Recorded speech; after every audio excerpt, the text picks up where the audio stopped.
जय भीम साथियों, मी दीपक चौगुले, एक आंबेडकरी युवा। 2 दिवसापूर्वी परभणी या ठिकाणी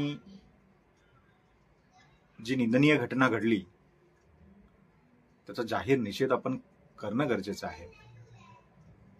निषेध करत असताना आपण संविधानाला मानणारे लोक असंवैधानिक मार्गाने का जातो ह्याचाही प्रश्न मला पडलेला आहे।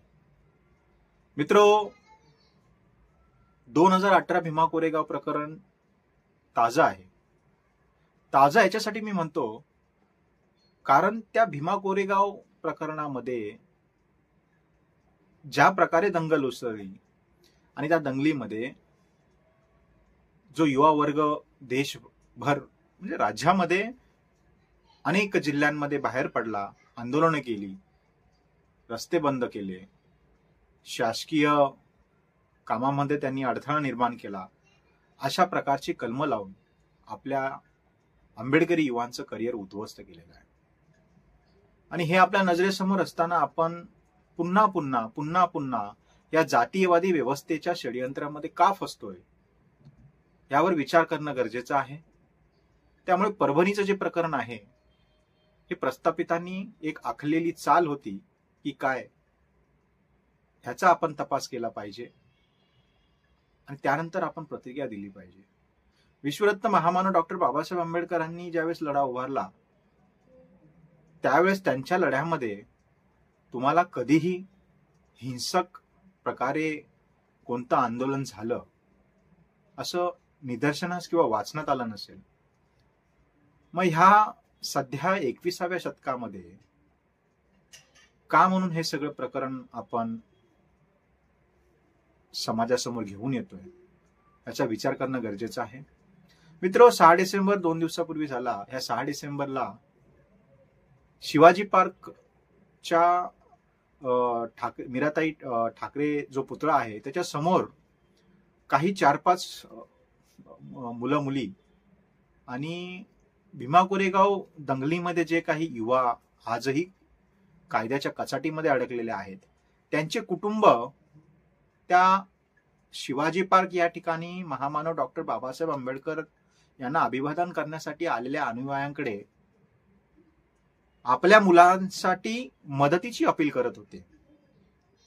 त्यांची ती तळमळ बघून डोळ्यातून पाणी येत होतं। इतकी भयानक अवस्था समाजाची आहे। म्हणजे भीमा कोरेगाव 2018ला जी दंगल झाली त्या दंगलीमध्ये अडकलेले युवा आजही या व्यवस्थेने त्यांना उद्ध्वस्त केलेलं आहे।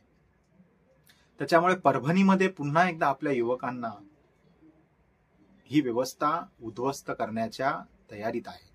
आणि म्हणून या युवांनी भविष्याचा विचार करून फुले शाहू आंबेडकर चळवळ मजबूत कशी होईल, संविधानिक मार्गाने आपण कसा लढा लढता येईल ह्या प्रकारे आपण विचार करून रस्त्यावरती उतरलं पाहिजे, ना की चेतावणीखोर भाष्य करून एखाद्याने रस्त्यावरती बोलवलं मग आपण रस्त्यावरती जायचं आणि अक्राळ विक्राळपणे असंविधानिक मार्गाने विरोध करायचा।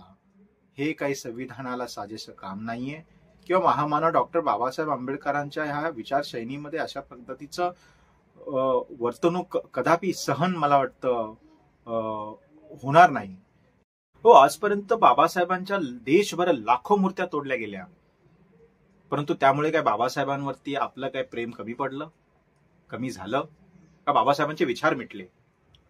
त्याचबरोबर हजारो प्रती संविधानाच्या जाळल्या गेल्या, फाडल्या गेल्या, विरोध त्याचा मोठ्या प्रमाणात झाला। त्याच्यामुळे काय संविधानाला मानणारा वर्ग काय कमी झाला का?